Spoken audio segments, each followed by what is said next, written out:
பாதாள உலக தலைவரின் இறுதி சடங்கில் அனுர சர்ச்சையை கிளப்பிய புகைப்படம். நாமல் ராஜபக்ஷவிற்கு உயிர் அச்சுறுத்தல், அம்பலப்படுத்தும் மூட்டுக்கட்சி.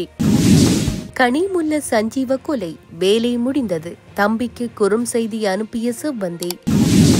அனுர அரசின் இரட்டை நிலைப்பாடு, நாடாளுமன்றில் அம்பலப்படுத்திய நாமல்.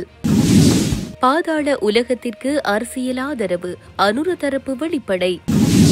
பழிவாங்கப்படும் ராஜபக்சர்கள், பாதாள குழுக்கள் தொடர்பில் சுமத்தப்படும் குற்றச்சாட்டு. தொடர்பென விரிவான செய்திகள். மாஹந்துரே மதுஷின் இறுதி சடங்கில் ஜனாதிபதி அனுரகுமார திசாநாயக்க கலந்து கொண்டதாக கூறும் படத்தை பகிர்ந்த முகப்புத்தக கணக்கு குறித்து விசாரணை நடத்துமாறு அரசாங்க தகவல் திணைக்களம் பதில் காவல்துறை அதிபரிடம் கோரிக்கை விடுத்துள்ளது. பிரபல பாதாள உலக குழு தலைவர் மாஹந்துரே மதுஷ் கடந்த 2020 காலை சுட்டுக்கொலை செய்யப்பட்டிருந்தார்.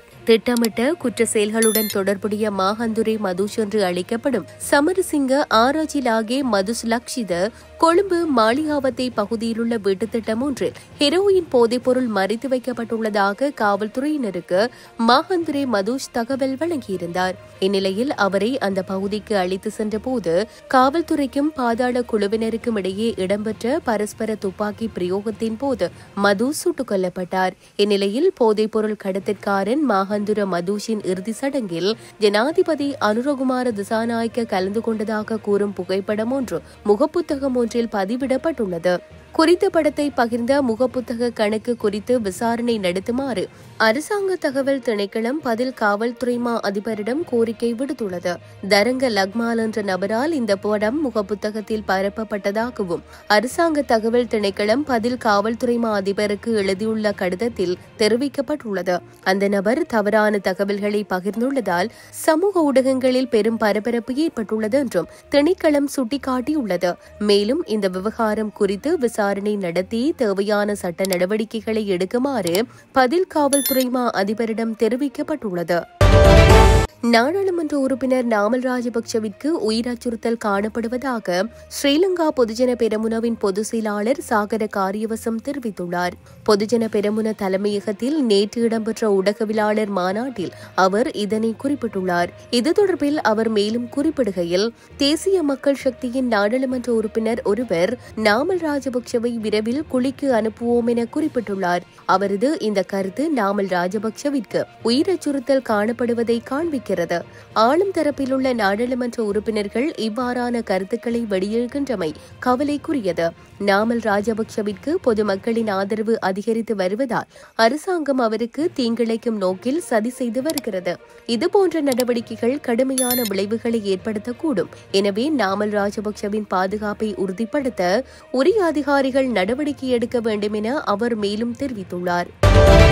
ஒழுங்கமைக்கப்பட்ட குற்ற கும்பல் தலைவர் என்று கூறப்படும் கனிமுல்ல சஞ்சீவவை கொன்ற பிறகு சந்தேக நபர் வழக்கறிஞர் வேடமணிந்த பெண் தனது சகோதரருக்கு வேலை முடிந்ததென்று குறும் செய்திகளை அனுப்பியதாக தகவல்கள் வெளியாகியுள்ளதாக காவல்துறையினர் தெரிவிக்கின்றனர். கனிமுல்ல சஞ்சீவவை சுட்டுக் கொன்ற பிறகு தப்பியோடிய வழக்கறிஞர் வேடமணிந்த சந்தேக நபரான பெண் தனது தம்பியுடன் குறும் செய்தி மூலம் தொடர்பு கொண்டு வந்ததாகவும் காவல்துறையினர் அறிந்துள்ளனர்.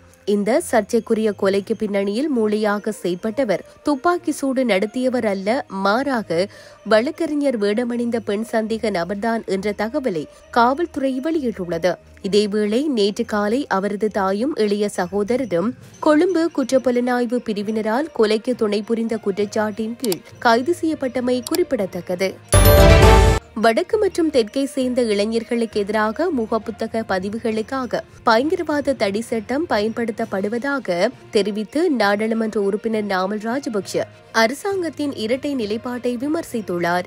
அரசாங்கம் பயங்கரவாத தடுப்பு சட்டத்தை பாதாள உலக நடவடிக்கைகளை தடுக்க பயன்படுத்தாது என்று பொது பாதுகாப்பு அமைச்சர் ஆனந்த விஜயபால நாடாளுமன்றத்தில் கூறியதை தொடர்ந்தே நாமல் ராஜபக்ஷ மேற்கண்டவாறு குறிப்பிட்டுள்ளார். மேலும் பாதாள உலக நடவடிக்கைகளை தடுக்க பயங்கரவாத தடை சட்டத்தை பயன்படுத்த வேண்டாம் என்று தீர்மானித்தால் வடக்கு மற்றும் தெற்கை சேர்ந்த இளைஞர்களின் முகநூல் பதிவுகள் மற்றும் சிறிய குற்றச்சாட்டுகளுக்கு எதிராக பயங்கரவாத தடை சட்டத்தை பயன்படுத்துவது நியாயமா என்று அவர் அரசாங்கத்திடம் கேள்வி எழுப்பினார். இது தொடர்பில் நாமல் ராஜபக்ஷ மேலும் தெரிவிக்கையில், இந்த அரசாங்கம் பயங்கரவாத தடை சட்டத்தை ரத்து செய்வதாக மக்களுக்கு உறுதியளித்தது. மேலும் இந்த சட்டத்தின் தவறான பயன்பாட்டை முடிவுக்கு கொண்டுவர வடக்கு மற்றும் கிழக்கிலிருந்து அவர்களுக்கு பெரும் ஆதரவு கிடைத்தது. பயங்கரவாதத்தை எதிர்த்து போராடுவதற்கு வலுவான சட்டத்தை எங்கள் கட்சியின் கொள்கை ஆதரிக்கிறது. மேலும் நாங்கள் அதை பற்றி வெளிப்படையாக இருக்கின்றோம். செம்மறி ஆட்டு தோலுக்குள் இருக்கும் புலி போன்று மற்றவர்களைப் போலல்லாமல் நாங்கள் ஒருபோதும் எங்கள் நோக்கங்களை மறைக்கவில்லை. அரசாங்கத்தின் இந்த இரட்டை நிலை அணுகுமுறையை நான் கடுமையாக எதிர்க்கிறேன். அவர்கள் உண்மையிலேயே எதை நம்புகிறார்கள் என்பதை வெளிப்படையாக மக்களுக்கு சொல்ல வேண்டிய நேரம் இது என அவர் குறிப்பிட்டுள்ளார். தற்போதைய அரசாங்கம் தமது இயலாமையை மறைத்துக் கொள்வதற்கு பாதாள குழுக்களின் செயற்பாடுகள் தொடர்பான பழி ராஜபக்சர்கள் மீது சுமத்தப்படுகிறது என ஸ்ரீலங்கா பொதுஜன பெரமுனவின் நாடாளுமன்ற உறுப்பினர் டி.வி. சானக குற்றம் சுமத்தியுள்ளார். எதிர்க்கட்சிகள் மீதான அடக்குமுறைகளையும் அச்சுறுத்தலையும் அரசாங்கம் தற்போது தீவிரப்படுத்தியுள்ளது என்றும் நாமல் ஊருக்கு சென்றால் புதைகுழிக்கு செல்ல நேரிடும் என்று அரசாங்கத்தின் பிரதி அமைச்சர் ஒருவர் குறிப்பிட்டுள்ளமை மிகவும் பாரதூரமானதெனவும் கூறியுள்ளார். அவர் மேலும் தெரிவிக்கையில் 2025 ஆண்டிற்கான வரவு செலவு திட்டத்தில் பல சிறந்த திட்டங்கள் உள்ளடக்கப்பட்டுள்ளன. அவற்றை தற்போது குறிப்பிடப் போவதில்லை. ஏனெனில் அவற்றை ஆளும் தரப்பின் 158 உறுப்பினர்கள் குறிப்பிடுவார்கள். குறைகளை சுட்டிக்காட்டுகிறேன். தேசிய மக்கள் சக்தி தலைமையிலான அரசாங்கம் 69 லட்சம் மக்கள் ஆணையை பாதுகாத்துக் கொள்ள வேண்டும். ஏனெனில் எதிர்வரும் ஓரிரு மாதங்களில் உள்ளூராட்சி மன்ற தேர்தல் நடைபெற உள்ளது. கடந்த காலங்களில் பொதுஜன பெரமுன பற்றி பேசப்படவில்லை. ஆனால் தற்போது அதிகளவில் பேசப்படுகிறது. அரசாங்கம் எதிர்க்கட்சிகள் மீதான அடக்குமுறை மற்றும் அச்சுறுத்தல்களை தற்போது தீவிரப்படுத்தியுள்ளது.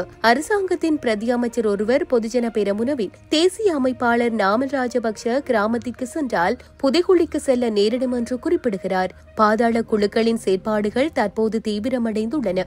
இந்த பழியையும் அரசாங்கம் கடந்த அரசாங்கங்கள் மீது சுமத்துகிறது. இது மிகவும் பாரதூரமானது. இது பத்திரமுல்லை அலுவலகத்தின் திட்டமா? மக்கள் விடுதலை முன்னணியின் உண்மையான முகம் தற்போது வெளிவருகிறது என தெரிவித்தார்.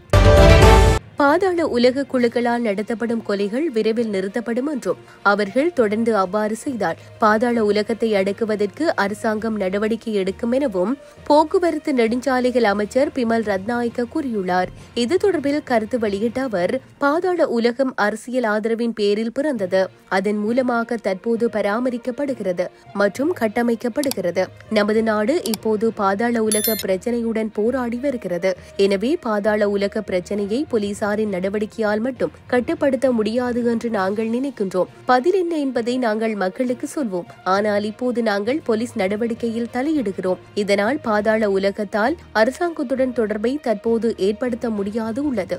எனவே இப்போது பாதாள உலக அரசாங்கம் ஆதரவின்றி காணப்படுகிறது.